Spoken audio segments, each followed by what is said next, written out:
Hi friends, welcome back to the channel. ಆಫೀಸ್ನಲ್ಲಿ ಕೆಲಸ ಮಾಡುವಾಗ ಅವಳು ಸೌಂದರ್ಯವನ್ನು ಕಂಡು ತಡೆದುಕೊಳ್ಳಲಾಗದೆ ಬಾತ್ರೂಂಗೆ ಹೋಗಿ ಕೈ ಕೆಲಸ ಮಾಡುತ್ತಿದ್ದುದಾಗಿ ಕೇಳಿದೆ. ಅಷ್ಟು ಮಜಬೂತಾಗಿದ್ದವು ಅವಳ ಹಣ್ಣುಗಳು. ಒಂದು ದಿನ ಸ್ಟೋರ್ ರೂಮ್ನಲ್ಲಿ ಅವಳ ಮೇಲೆ ನನ್ನ ತಮ್ಮನಿಂದ ಮಾಡಿಬಿಟ್ಟ ಕತೆ ತುಂಬಾ ಇಂಟರೆಸ್ಟಿಂಗ್ ಆಗಿದೆ. ಕೊನೆವರೆಗೂ ಕೇಳಿ. ಭಾರತದ ಪ್ರಮುಖ ಜ್ಯೋತಿಷ್ಯರು ಪಂಡಿತ್ ಶ್ರೀ ಸಹದೇವ್ ಭಟ್ ನಿಮ್ಮ ಜೀವನದ ಸಮಸ್ಯೆಗಳಾದ ಪ್ರೀತಿ, ಪ್ರೇಮ, ಹೆಣ್ಣು ಅಥವಾ ಗಂಡು ವಶೀಕರಣ, ಸಂತಾನ, ಕೋರ್ಟ್ ಕೇಸ್ ಅಥವಾ ಸಾಲಬಾಧೆ, ಧನವಶ, ಹಣವಶ ಇನ್ನಿತರೆ ಯಾವುದೇ ಗುಪ್ತ ಸಮಸ್ಯೆಯಾಗಿರಲಿ ಕೆಲವೇ ನಿಮಿಷಗಳಲ್ಲಿ ಶಾಶ್ವತ ಪರಿಹಾರ ಮಾಡಿ ಕೊಡಲಾಗುತ್ತದೆ. ಬೆಂಗಾಳಿ ಅಗೋರಿ ನಾಗಸಾಧುಗಳ ಜೊತೆ ವಿದ್ಯಾಭ್ಯಾಸ ಮುಗಿಸಿ ಗುರುದೀಕ್ಷೆ ಪಡೆದಿರುವ ಪಂಡಿತ್ ಶ್ರೀ ಸಹದೇವ್ ಭಟ್ ಅವರಿಗೆ ಈಗಲೇ ಕರೆ ಮಾಡಿ 900888991112. ನಾನು ಸಂಜೀವ್. ನನಗೆ ಮದುವೆಯಾಗಿದ್ದು ನನ್ನ ಕುಟುಂಬದೊಂದಿಗೆ ಸಂತೋಷವಾಗಿದ್ದೇನೆ. ನಾನು ಕೂಲಿ ಕೆಲಸ ಮಾಡುತ್ತಿದ್ದು ಈ ಮೊದಲು ಬೇರೆ ಊರಿನಲ್ಲಿ ಕೆಲಸಕ್ಕೆ ಹೋದಾಗ ನಡೆದ ಘಟನೆ ಬಗ್ಗೆ ಹೇಳ್ತೀನಿ. ನಮ್ಮದು ಆರ್ಥಿಕವಾಗಿ ಹಿಂದುಳಿದ ಕುಟುಂಬವಾಗಿದ್ದರಿಂದ ನಾನು ಡಿಗ್ರಿ ಮಾಡುತ್ತಾ ಅಲ್ಲಲ್ಲಿ ಕೆಲಸ ಮಾಡಿ ಸ್ವಲ್ಪ ಹಣ ಸಂಪಾದಿಸುತ್ತಿದ್ದೆ. ಪರೀಕ್ಷೆ ಫಲಿತಾಂಶ ಬಂದಾಗ ನನಗೆ ಬಹಳ ಕಡಿಮೆ ಅಂಕ ಬಂದಿತ್ತು. ಅದಕ್ಕೆ ಕಾರಣ ಎಂದರೆ ನಾನು ಓದಿನಲ್ಲಿ ಅಷ್ಟೇನೂ ಉತ್ತಮನಾಗಲಿಲ್ಲ. ಆಗ ನಾನು ಒಂದು ನಿರ್ಧಾರ ತಗೊಂಡು ಶಿಕ್ಷಣವನ್ನು ತೊರೆದು ಸಿಟಿಗೆ ಕೆಲಸಕ್ಕೆ ಹೋಗಿದ್ದಾಗ ಸಿಟಿಗೆ ಕಾಲಿಟ್ಟ ಮೊದಲ ದಿನದಿಂದಲೇ ನಾನು ಭಯದಿಂದಲೇ ಇರುತ್ತಿದ್ದೆ. ಹೀಗೆ ಅಲ್ಲಲ್ಲಿ ಇಳಿದು ಕೊನೆಗೆ ಒಂದು ಕಂಪನಿಯಲ್ಲಿ ಜವಾನನ ಕೆಲಸ ಸಿಕ್ಕಿತ್ತು. ಅಷ್ಟೇನು ಉತ್ತಮ ಸಂಬಳ ನೀಡದಿದ್ದರು. ನಾನು ಆ ಕೆಲಸಕ್ಕೆ ಒಪ್ಪಿದ್ದೆ. ನನ್ನ ಕೆಲಸ ಎಂದರೆ ಆಫೀಸಿನಲ್ಲಿನ ಕಂಪ್ಯೂಟರ್ ಹೊರಿಸುವುದು, ಕೆಲಸ ಮಾಡುವವರಿಗೆ ಚಹಾ, ಕಾಫಿ, ನೀರು ಕೊಡುವುದು, ಫೈಲ್ ಕೊಡುವುದು, ಹೀಗೆ ಸಣ್ಣ ಪುಟ್ಟ ಕೆಲಸಗಳನ್ನು ಮಾಡುವುದಾಗಿದೆ. ಇದೇ ಕಂಪನಿಯಲ್ಲಿ ನನ್ನನ್ನು ಬಿಟ್ಟರೆ ಇನ್ನೊಬ್ಬರು ಕೆಲಸ ಮಾಡುತ್ತಿದ್ದರು. ಅವರ ಹೆಸರು ನಯನ ಅಂತ. ಅವರ ಮನೆಯಲ್ಲಿನ ಕಷ್ಟದಿಂದಾಗಿ ಅವರು ಕೂಡ ನನ್ನಂತೆ ಕೆಲಸಕ್ಕೆ ಸೇರಿದ್ದರು. ಇನ್ನು ಅವರಿಗೆ ಮದುವೆಯಾಗಿ ಅದೆಷ್ಟೋ ವರ್ಷ ಆಗಿತ್ತು. ಅವರ ಮಾಲೀಕ ಹೋಗಿಬಿಟ್ಟಿದ್ದ. ಜೊತೆಗೆ ಇವರಿಗೆ 2 ಮಕ್ಕಳಿದ್ದು ಶಿಕ್ಷಣವನ್ನು ಪಡೆಯುತ್ತಿದ್ದರು. ಹೀಗೆ ಅವರ ಜೀವನ ನಡೆಯುತ್ತಿತ್ತು. ಇನ್ನು ಉಳಿದಂತೆ ಹಲವಾರು ಜನರು ಅಲ್ಲಿ ಕೆಲಸಕ್ಕೆ ಇದ್ದರು. ಅವರು ಎಲ್ಲ ಆಫೀಸ್ ಅಧಿಕಾರಿ, ಇಂಜಿನಿಯರ್, ಬೇರೆ ಬೇರೆ ಕೆಲಸಗಾರರಾಗಿದ್ದರು. ಆ ಆಫೀಸ್ ಮ್ಯಾನೇಜರ್ ಅವರು ಸ್ವಲ್ಪ ಸೊಕ್ಕಿನ ಮನುಷ್ಯ ಆಗಿದ್ದರು. ಅವರನ್ನು ಕಂಡರೆ ಎಲ್ಲರೂ ಸ್ವಲ್ಪ ಹೆದರುತ್ತಿದ್ದರು, ಗೌರವ ಕೊಡುತ್ತಿದ್ದರು. ನನಗೂ ಅರ್ಥವಾಗುತ್ತಿದ್ದಿಲ್ಲ. ಇನ್ನು ಮಾತ್ರ ಹೊಸದಾಗಿ ಕೆಲಸಕ್ಕೆ ಸೇರಿದ್ದರಿಂದ ಕೆಲಸ ಹೋದರೆ ಕಷ್ಟ ಎಂದು ಹೆದರುತ್ತಿದ್ದುದರಿಂದ ಅವರು ಹೇಳಿದ ಕೆಲಸವನ್ನು ಹೇಳಿದ ಕೂಡಲೇ ಮಾಡುತ್ತಿದ್ದೆ. ಇನ್ನು ನನ್ನ ಜೊತೆಗೆ ಕೆಲಸ ಮಾಡುತ್ತಿದ್ದ ಕ್ಲೀನರ್ ಕಪ್ಪಾಗಿದ್ದ ಸಹಿತ ನೋಡಲು ತುಸು ಅಂದವಾಗಿದ್ದರು.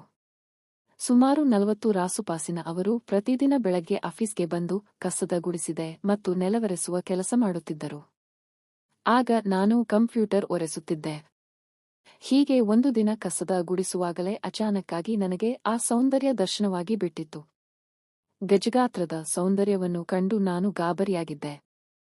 ಏಕೆಂದರೆ ಈ ಬಗ್ಗೆ ಗೊತ್ತಿಲ್ಲದ ನಾನು ಹಳ್ಳಿಯಲ್ಲಿದ್ದಾಗ ಆಗಾಗ ಆ ಸಿನಿಮಾ ನೋಡಿ ನನ್ನಷ್ಟಕ್ಕೆ ಮಾಡಿಕೊಳ್ಳುತ್ತಿದ್ದೆ. ಆದರೆ ಅವತ್ತು ಮೊದಲ ಬಾರಿ ನೇರವಾಗಿ ನೋಡಿ ಏನೇನೋ ಎನಿಸಿತು. ಕೂಡಲೇ ಬಾತ್ರೂಮಿಗೆ ಹೋಗಬೇಕು ಎಂದು ಹೇಳಿದರು. ಜೊತೆಗೆ ಬೇಡ ಎಂದು ಸುಮ್ಮನಾಗಿದ್ದೆ. ಇನ್ನು ಪ್ರತಿದಿನ ಕಂಪ್ಯೂಟರ್ನಲ್ಲಿ ಕೆಲಸ ಮಾಡುತ್ತಾ ಆ ಸೌಂದರ್ಯವನ್ನು ಕಂಡು ಒಳಗೊಳ ಖುಷಿ ಪಡುತ್ತಿದ್ದೆ. ಕೆಲವು ಬಾರಿ ಆಫೀಸಿನ ಬಾತ್ರೂಮಿಗೆ ಕೈ ಕೆಲಸ ಮಾಡಿ ಬಂದು ಬಿಡುತ್ತಿದ್ದೆ. ಹೀಗೆ 1-2 ಸಲ ಹೋಗಿ ಬಂದ ಮೇಲೆ ಒಂದು ದಿನದಿಂದ ಅವರು ಬಾತ್ರೂಮ್ ಸ್ವಚ್ಛ ಮಾಡಿ ಬಂದ ಮೇಲೆ ನನ್ನನ್ನು ಒಂದು ತರ ನೋಡತೊಡಗಿದ್ದರು. ನಾನು ಯಾಕೆ ಹೀಗೆ ನೋಡ್ತಾ ಇದ್ದೀರಾ ಎಂದಾಗ ಅವರು ಏನಿಲ್ಲ, ಬಾತ್ರೂಮ್ ತುಸು ಜಾಸ್ತಿ ಕೊಳೆಯಾಗಿತ್ತು ಎನ್ನುತ್ತಿದ್ದರು.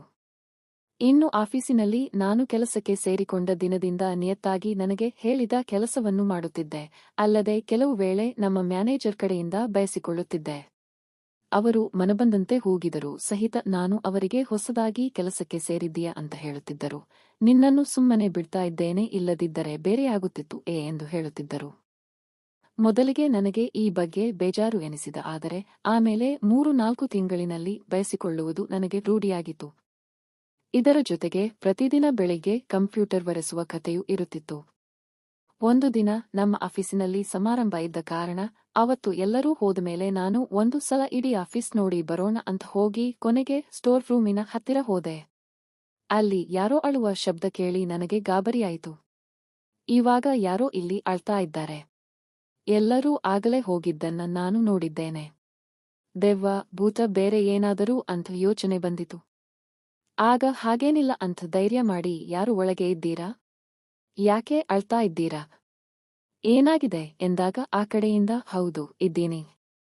ನಾನು ನಾಳೆ ಬರೋದಿಲ್ಲ, ಅದಕ್ಕೆ ಇವತ್ತೇ ಎಲ್ಲ ಕ್ಲೀನ್ ಮಾಡ್ತಾ ಇದ್ದೀನಿಯೇ ಎಂದರು. ಆಗ ಅವರ ಧ್ವನಿ ಕೇಳಿ ನನಗೆ ಧೈರ್ಯ ಬಂದಂತೆ ಆಯ್ತು. ಆಗ ನಾನು, ಸರಿ ಬಿಡಿ. ಯಾಕೆ ಅಳುತ್ತಿದ್ದೀರಾ? ಇವತ್ತು ಏನಾಗಿದೆ? ಅಳುವಂತದ್ದು ಎಂದು ಕೇಳಿದಾಗ ಅವರು ಹೊರಗೆ ಬಂದು ಕಣ್ಣೀರು ಒರೆಸಿಕೊಂಡರು. ಆಗ ಅವರು ಏನೂ ಇಲ್ಲ ಎಂದಾಗ ನಾನು, ಅಯ್ಯೋ ಏನಾಯ್ತು ಎಂದಾಗ ಅವರು ಸುಮ್ಮನಿದರು. ಆಗ ಅವರು ಆಫೀಸ್ ಕ್ಯಾಂಟೀನ್ ಕಡೆಗೆ ಹೋದಾಗ ನಾನು ಅವರ ಹಿಂದೆ ಹೋಗಿ, ಯಾಕೆ ಇವತ್ತು ಅಳ್ತಾ ಇದ್ದೀರಾ? ಯಾರಾದರೂ ಏನಾದರೂ ಎಂದರ ಎಂದು ಭುಜದ ಮೇಲೆ ಕೈಯಿಟ್ಟು ಕೇಳಿದಾಗ ಅವರು ಬಾಚಿ ತಬ್ಬಿಕೊಂಡು ಅಳೋಕೆ ಶುರು ಮಾಡಿದಾಗ ನನಗೆ ಏನು ಮಾಡಬೇಕೆಂದು ಗೊತ್ತಾಗದೆ ಸುಮ್ಮನಾದೆ. ಯಾಕಂದರೆ ನನ್ನ ಜೀವನದಲ್ಲಿ ಹೀಗೆ ಎಂದಿಗೂ ನಡೆದಿರಲಿಲ್ಲ. ಅವರು ಅಳುವುದನ್ನು ನೋಡಿ ಏನು ಮಾಡಬೇಕೆಂದು ಗೊತ್ತಾಗದೆ ಸುಮ್ಮನಾಗಿದ್ದೆ. ಆದರೆ ಮನಸ್ಸಲ್ಲಿ ಬೇರೆ ಬೇರೆ ಯೋಚನೆಗಳು ಬರ್ತಾ ಇದ್ದವು. ಆಗ ನಾನು ಕೊನೆಗೆ ಅವರನ್ನು ಸಮಾಧಾನ ಮಾಡುತ್ತಾ ಕೇಳಿದಾಗ ಅವರು, ನನಗೆ ಸ್ವಲ್ಪ ದುಡ್ಡಿನ ಅವಶ್ಯಕತೆ ಇದೆ, ಆದರೆ ಹೇಗೆ ಹಣ ಹೊಂದಿಸಬೇಕು ಅಂತ ಗೊತ್ತಾಗ್ತಾ ಇಲ್ಲ. ನನಗೆ 10,000 ಬೇಕಿತ್ತು, ಆದರೆ ಇನ್ನೂ ಪಗಾರ ಕೊಟ್ಟಿಲ್ಲ. ಹೊರಗಡೆ ಸಾಲ ಮಾಡಬೇಕು ಎಂದರೆ ಅಲ್ಲಿ ಬಡ್ಡಿ ಜಾಸ್ತಿ. ಹೀಗಾಗಿ ಮ್ಯಾನೇಜರ್ ಹತ್ತಿರ ಹಣ ಕೇಳಿದಾಗ ಅವರು ಹಣದ ದುಡ್ಡಿನ ಬದಲು ಬೈದು ಕಳುಹಿಸಿದರು. ನನ್ನ ಮನೆ ಖರ್ಚಿಗೆ ಬೇಕಾಗಿತ್ತು. ಮನೆ ಬಾಡಿಗೆ, ಕರೆಂಟ್ ಬಿಲ್, ನೀರಿನ ಬಿಲ್, ಕಿರಾಣಿ, ಹೀಗೆ ಅದು ಇದು ಅಂತ ನನಗೆ ದುಡ್ಡು ಬೇಕಿತ್ತು ಎಂದರು. ಮೊದಲಿಗೆ ನನಗೂ ಏನು ಮಾಡಬೇಕು ಎಂದು ಗೊತ್ತಾಗಲಿಲ್ಲ. ಆದರೆ ನನ್ನ ಕಡೆ ಪ್ರತಿ ತಿಂಗಳು ಕೂಡಿಟ್ಟ 15,000 ರೂಪಾಯಿ ಇತ್ತು. ಆದರೆ ನನಗೆ ಅದನ್ನು ಕೊಡುವ ವಿಚಾರ ಕೂಡ ಇದ್ದದ್ದಿಲ್ಲ ನನಗೆ ಅಂತ ಅದನ್ನ ಇಟ್ಟುಕೊಂಡಿದ್ದೆ. ಆದರೆ ಅವರು ನನ್ನ ತಬ್ಬಿದ ಮೇಲೆ ನನಗೆ ಏನೇನು ಅನಿಸಿ ಅವರ ಕರಿಮಣಿ ಮಾಲೀಕ ಕೂಡ ಇಲ್ಲ, ಪಾಪ ಹೇಗೆ ಹಣ ಹೊಂದಿಸುತ್ತಾರೋ ಎಂದು ಯೋಚಿಸಿ, ನಿಮಗೆ ಎಷ್ಟು ದುಡ್ಡು ಬೇಕು ಅದನ್ನ ನಾನು ಕೊಡ್ತೀನಿ, ಆದರೆ ನಾನು ಹೇಳಿದ ಹಾಗೆ ಕೇಳಬೇಕು ಎಂದು ಹೇಳಿದೆ. ಆಗ ಅವರು ಏನು ಮಾಡಬೇಕು ಎಂದಾಗ ಅವರಿಗೆ ನಾನು ಏನು ಹೇಳದೆ. ಅವತ್ತು ಸುಮ್ಮನೆ ಹಣ ಕೊಟ್ಟು ಕಳುಹಿಸಿದೆ. ಆಮೇಲೆ ನಾನು, ನೀವು ಏನು ತಿಳಿಯಲ್ಲ ಅಂದ್ರೆ ಹೇಳ್ತೀನಿ ಎಂದಾಗ ಅವರು, ಯಾಕೆ ಸುಮ್ಮನದೆ ಎಂದರು. ಆಗ ನಾನು, ಏನಿಲ್ಲ ಬಿಡಿಯೇ ಅಂತ ಹೇಳಿ ಅವತ್ತು ವಾಪಸ್ ಮನೆ ಕಡೆಗೆ ಬಂದೆ. ಇನ್ನು ಅವರಿಗೆ ದುಡ್ಡು ಕೊಟ್ಟ ವಿಷಯ, ಅಳುವ ವಿಷಯ ಎಲ್ಲ ಕ್ಯಾಮೆರಾದಲ್ಲಿ ಸರಿಯಾಗಿ ಇದ್ದರಿಂದ ನನಗೆ ಹೆದರಿಕೆ ಶುರುವಾಗಿತ್ತು. ಮೊದಲೇ ನಮ್ಮ ಬಾಸ್ ಸಿಟ್ಟಿನಲ್ಲಿ ಇರ್ತಾರೆ. ಇವರಿಗೆ ಈ ಹಣದ ವಿಷಯ ಗೊತ್ತಾಗಿ ನನ್ನ ಕೆಲಸ ಹೋಗಬಹುದು ಅಂತ ಯೋಚಿಸುತ್ತಾ ಇದ್ದೆ. ಆದರೆ ಮಾರನೇ ದಿನ ಇವರು ಆಫೀಸಿಗೆ ಬಂದಿರಲಿಲ್ಲ. ಆಗ ಅಲ್ಲಿನವರು ಹಾಗೆ ವಿಚಾರಿಸಿದಾಗ ಅವರು ಏನೋ ಅನಾರೋಗ್ಯ, ಅದು 1-2 ದಿನ ಬಿಟ್ಟು ಬರ್ತಾರೆ ಅವರ ಕೆಲಸ ಸೇರಿ. ನೀನೇ ಮಾಡಬೇಕು ಎಂದಾಗ ನಾನು ಸರಿಯೇ ಅಂತ ಹೇಳಿದೆ. ಹೀಗೆ ಒಂದಿಷ್ಟು ದಿನ ಕಳೆಯಿತು. ಅವರು ಆಫೀಸಿಗೆ ಬಂದು ಹೋಗುತ್ತಿದ್ದರು. ನನ್ನ ಹಣದ ವಿಷಯ ಮಾತಾಡಲೇ ಇಲ್ಲ. ಒಂದು ದಿನ ಅವರು ಬಾತ್ರೂಮ್ ಕ್ಲೀನ್ ಮಾಡ್ತಾ ಇದ್ದರು. ಆಗ ನಾನು ಒಳಗೆ ಹೋದಾಗ ಅವರು ಮಾತನಾಡದೆ ಸುಮ್ಮನೆ ಇದ್ದರು. ಆಗ ನಾನು ಸ್ಟೋರ್ ರೂಮ್ ಹತ್ತಿರ ಹೋದಾಗ ಅವರು ನನ್ನ ಹಿಂದೆ ಬಂದರು. ಆಗ ನಾನು, ಯಾಕೆ ಇವತ್ತು ನನ್ನ ಹಿಂದೆ ಬರ್ತಾ ಇದ್ದೀರಾ ಎಂದಾಗ ಅವರು ಏನು ಮಾತಾಡಲಿಲ್ಲ. ಆಗ ನಾನು, ಸರಿ ದಾರಿ ಬಿಡಿ, ಹೊರಗೆ ಕಂಪ್ಯೂಟರ್ವರೆಗೆ ಕುಡಿಯೋಕೆ ಎಲ್ಲರಿಗೂ ನೀರು ಇಡಬೇಕು ಎಂದಾಗ ಅವರು, ಏನಿಲ್ಲ, ನನ್ನ ಕರಿಮಣಿ ಮಾಲೀಕ ಕೂಡ ಇಲ್ಲ, ಅದಕ್ಕೆ ನೀನು ಕೊಟ್ಟಿರುವ ಅಷ್ಟು ದುಡ್ಡು ನನಗೆ ಕೊಡೋಕೆ ಆಗೋಲ್ಲ ಎಂದಾಗ ನನಗೆ ಗಾಬರಿಯಾಗಿತ್ತು. ಆಗ ಅವರು, ಹೆದರಬೇಡ, ದುಡ್ಡಿನ ಬದಲು ಬೇರೆ ಏನೋ ಕೊಟ್ಟೀನಿ, ಆದರೆ ನನಗೂ ಇದು ಸರಿಯೋ ತಪ್ಪೋ ಗೊತ್ತಿಲ್ಲ ಎಂದರು. ಆಗ ನನಗೆ ಗೊಂದಲ ಎನ್ನಿಸಿತು. ಅವರು ಏನಾದರೂ ಮೊಬೈಲ್ ವಾಚ್ ರಿಂಗ್ ಕೊಟ್ಟಿರಬೇಕು ಅಂತ ಸುಮ್ಮನಿದ್ದಾಗ ನಾನು ಸರಿಯಾಯಿತು ಅಂತ ಹೇಳಿದೆ. ಆಗ ಅವರು, ನಮ್ಮಿಬ್ಬರ ಅಂತರ ಇದೆ, ನನಗೆ ಸಹಾಯ ಮಾಡಿದ್ದೀಯಾ? ಹೊರಗಡೆ ತಗೊಂಡರೆ ಬಡ್ಡಿ ಕೊಡಬೇಕಿತ್ತು, ಆದರೆ ಈಗ ಬಡ್ಡಿ ಇಲ್ಲ ಎಂದಾಗ ನಾನು, ಅಯ್ಯೋ ಅದೇನು ಹೇಳಬೇಕು, ನೇರವಾಗಿ ಹೇಳಿ ಎಂದಾಗ ಅವರು 2 ನಿಮಿಷ ಸುಮ್ಮನಾದರು. ಆಗ ನಾನು, ಸರಿ ನನ್ನ ಕೆಲಸ ಇದೆ, ನಾನು ಹೋಗ್ತೀನಿ ಅಂತ ಮುಂದೆ ಹೊರಟಾಗಲೇ ಅವರು ನನಗೆ ಮುತ್ತಿದ್ದರು. ಅದೇನೋ ಹೇಳುತ್ತಾರಲ್ಲ, ಕಬ್ಬಿಣಕ್ಕೆ ಕಾದಷ್ಟು ಒಳ್ಳೆಯದು ಅಂತ. ಹಾಗೆ ಎಷ್ಟು ವರ್ಷದಿಂದ ಕಾಯ್ದಿದ್ದನವತ್ತು ಅಲ್ಲೇ ಸ್ಟೋರ್ ರೂಮಿನಲ್ಲಿ ಏಕಾಂತದಲ್ಲಿ ಆ ಕೆಲಸ ಮಾಡಿದ್ದು.